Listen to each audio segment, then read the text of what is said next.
છોટાઉદેપુરથી સમાચાર સામે આવી રહ્યા છે કે જેમાં પ્રેસ કોન્ફરન્સ યોજાઈ હતી। હોળીના ત્રીજા દિવસે તારીખ 16 માર્ચના રોજ કવાંટ ખાતે વિશ્વવિખ્યાત ભાતીગળ ગેરનો લોકમેળો યોજાશે।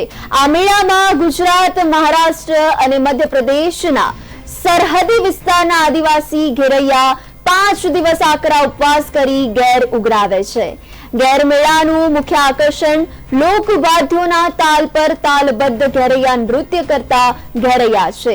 આદિવાસી પરંપરા અને સંસ્કૃતિની ઝાંખી કરાવતા ગેર મેળાના લોકમેળાને રાષ્ટ્રીય કક્ષાના મેળાઓની શૃંખલામાં મૂકવાનો જિલ્લા વહીવટી તંત્ર દ્વારા સ્થાનિક પરંપરા અને સંસ્કૃતિને યથાવત રાખીને નવતર પ્રયાસ કરવામાં આવ્યો છે।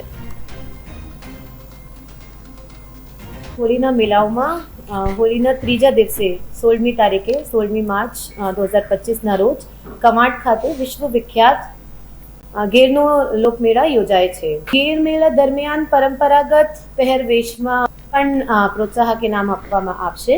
ગેરૈયા ટીમ હરીફાઈમાં સ્થાનિક 26 ટીમોના અત્યાર સુધી રજીસ્ટ્રેશન થયા છે। આપણે આ જે ગેરના મેળા છે એમને નેશનલ સ્ટેજ ઉપર લઈ જાય અને દેશમાં બધા લોકોને ખબર પડે કે આપણા છોટાઉદેપુરના કવાંટ તાલુકામાં જે ગેર મેળા થાય છે આપણી સાંસ્કૃતિક ધરોહર છે। હોળીના મેળાઓમાં